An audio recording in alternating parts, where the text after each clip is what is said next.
Back when I was learning how to sew, there was no Google, no Pinterest, just trial and error and my mom's guidance. But there were books. Books for sewing have been around for a long time, and there continue to be amazing books for sewing. These 5 books would have saved me so much time, and they're going to help you sew better faster. All right, so let's get right into the books. And I do have a couple of like bonus things for you at the end. So make sure you stay to the end so you don't miss that. It did come with this little extra.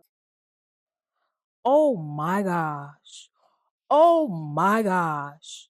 First up, we are definitely going to start with my own book, The Impatient Beginner's Guide to Sewing. I was and am a very impatient beginner. And I created this specifically for people who really just want to get into the sewing. I have been on YouTube teaching upcycling and teaching sewing for almost 13 years now. And this is kind of a culmination of that, in addition to the fact that I started teaching in-person classes. I teach a 6-week course in the city of Houston. And that really helped me to be able to put together this book so that people can get from not knowing anything about a sewing machine all the way up to feeling more confident in actually making sewing projects, using patterns, knowing how to measure themselves, knowing how to troubleshoot their own sewing machine because they know the terms or know how to reference them, being able to thread your own sewing machine, being able to load your bobbin and thread your bobbin, knowing different types of needles, different types of thread, and actually making garments, actually making clothes or whatever you want to make, whether it's you want to do wig making, you want to do fashion sewing, you want to make quilts, whatever it is. This is the perfect book to get you started. And because it is for impatient beginners, it has helpful QR codes to videos that I have made here on YouTube that you can access and watch as a companion to the information that you're reading here. So it is literally the best of both worlds. So I make this in-house. I make this book in-house, and I also sell it on Amazon. You can check the links below. But to me, it is just the perfect book for an absolute beginner. And a lot of people have said, even though they're not beginners, they learn so much from this. Next up, let's talk about a book that has been around for a very long time. This is the Reader's Digest Complete Guide to Sewing.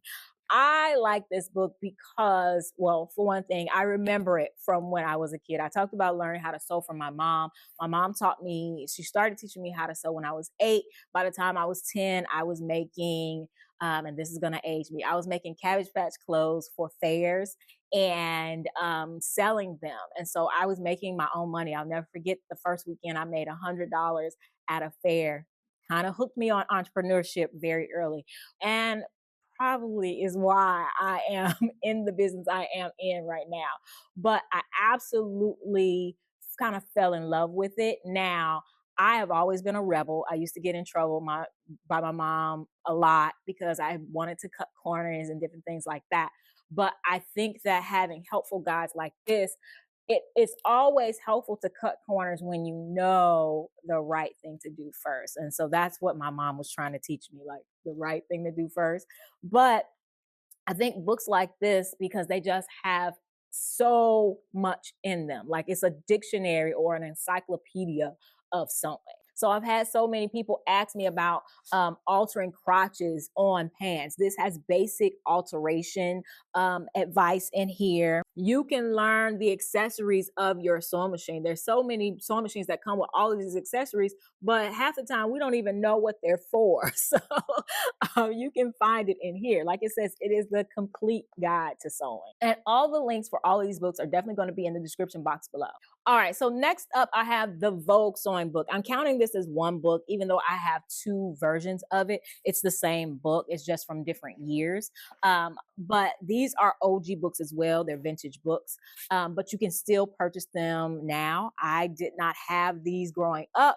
I ordered them recently. And so once again, these are almost like dictionaries for sewing. But this one in particular is because it's Vogue. It's going to have higher level of projects and of knowledge in it. So this one is definitely going to take you more in depth to some techniques that you may need to know along the way. So like here, we're talking about special seams, top stitch seams, double top stitch seam, lap seam, tuck seam, And a lot of times, we do these things, but we don't even know what they're called. Ruffles, a lot of you guys struggle with ruffles. Ruffles to me are not hard, but it does depend on your sewing machine. And there also are some techniques that make it easier. So, um, yeah, just like anything and everything you want to know. Bound neckline, corded or piped. Ooh, that's fancy. A corded or piped neckline. So these are very much so more advanced techniques that you may want to know in order to level up your sewing after you have been sewing, for just a little while. Next up, I got this book as a recommendation by someone else that I saw on, it was either Instagram or TikTok, and it's called Fast Fit. And this book goes in depth, and I mean in depth. If you have any type of quote unquote irregularity, and it's a silly word to say because none of us are exactly the same, but we know that retail makes clothes for, or even patterns for 5'6" people, a one weight.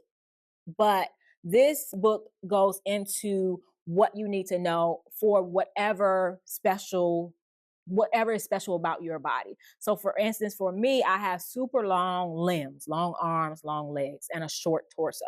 So I could go into this book and find ways to alter my patterns so that it would fit my body. I mean, this has everything from if you have scoliosis, like literally, if you have one leg longer than the other, if you have a curve in your back or in your neck. It was just so good. Low bust. So a lot of times people talk about big bust, but do they talk about low bust? How to alter your sleeves for those, and you guys have commented that a lot, for people who their upper arm is bigger, or if you have a wide back or a narrow back. See, full back, full hip, or high hip, full back, high hip. So it'll show you how to alter the pattern to suit your body, like literally your body. I saw somebody asking, like, that's why I started sewing, because I want clothes to fit my body. And of course, the patterns are standard as well. So something like this to me is just really, really invaluable. And last up, I am really getting more into making my own patterns and altering patterns and just really getting into patterns in general. If you've been watching my channel for a while, you know that I started out hating patterns, not patterns themselves, but store-bought patterns, retail patterns, because I felt like you would set out to make a garment and you would basically get to the end and have to remake it because it didn't fit your body. I've gotten a little tiny bit more patient over the years, in that sometimes I will do a muslin version of it first to see how it fits. I still hate that process, but it's par for the course. But I have the holy grail of pattern making for fashion design. It is this book by Helen Joseph Armstrong. You can get it still, even though these are older books. But literally anything that you are trying to make, you can see how it's made. And the way my brain works, because of architecture school, I can see 3D objects folded flat. And so pattern making for me is, I like it. I found that I really do like it, because it's kind of like doing the plans and the architectural drawings for back when I was doing buildings, but it's just bodies. So it's more curves, although buildings can have curves. But you guys remember when I was doing the bustier, it has some helpful tips about that in here. I mean, look at this. This is gorgeous. That is gorgeous. But I am so incredibly excited about what I can do with this. In addition to this, I do want to get more into pattern grading, but this is gonna be the step before that. Really, anything you can think of, they have it in here so that you know the forms. And so we've talked about that in the past when I've done the videos about poofy sleeves. I really investigated the form of a sleeve. And so you start off with a basic pattern for a sleeve, and then you dramatically elevate the top part so that when you gather it, you have this poof. For me, I love thinking in those terms because it opens up a whole world, a whole nother world of what you can do. So seeing these concepts, these 3D concepts laid flat is really exciting for me. And for me, once I can see it laid flat, then I am much more able to repeat it as well as alter it to something that suits me, a design that suits me. So once I get all of these like flat shapes in my head, like for instance, I can do a puffy sleeve in my sleep. I can also do a flower sleeve because we've done that one. I know in my head what the shape is. I know in my head what the shape of a pants pattern is. And I can kind of draw it by hand and then alter it accordingly, how I want it to be.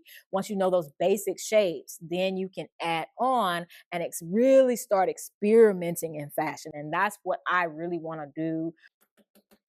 So excited to get into this and to get more into all of these books. And as promised, at the end, I told you guys I had some exciting bonus things for you. I did buy a pattern block on Amazon, and this in no way looks big enough for a sleeve for me, but I did buy a pattern block on Amazon, and you can purchase your own pattern block on Amazon. When you take a pattern making class, they teach you how to make your own pattern, like a custom pattern block just for you, which definitely is better.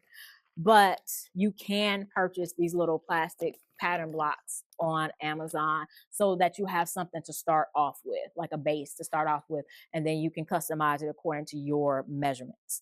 Then I was in Texas Art Asylum last week, had an amazing time, and shout out to Erin because Erin did walk up to me and she recognized me from YouTube. So shout out to you. Thank you for speaking and thank you for supporting Blueprint DIY. I found a couple of books in there. All their books were $1, which is amazing.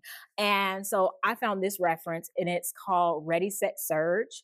And it has projects in it. I'm not really as interested in the projects it has in it as I am interested in, it talks about removing serge stitches. I do have a video on that.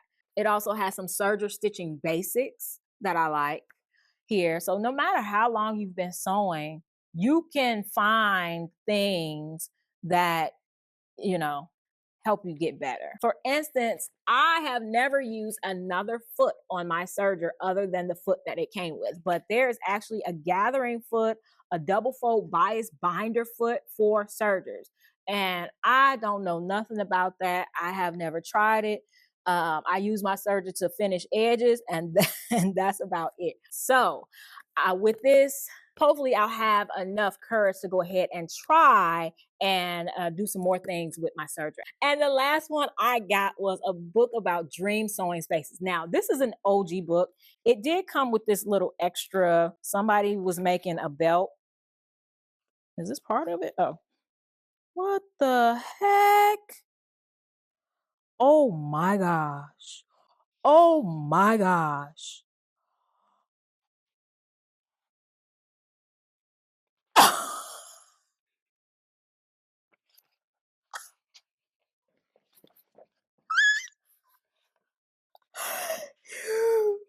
Oh my gosh. This can't stay in here. I'm going to show you what it is. It has pictures, but I cannot put them on here. But if you into it, you'll know what it is. But this is what the instructions are for. Somebody was trying to make that. And hey, I'm not shaming nobody. You into what you into. You into what you into, and they was gonna make it theyself. So yeah, I will put this to the side. I thought I was yeah, was not expecting that. I got this book for $1, Dream Sewing Spaces. It is an OG book. It has, all of these different sewing spaces in here, but it also has different things that you can do for storage in your sewing space, laying out. And you guys know I love to share with you guys whenever I set up a new sewing space. I love to share it.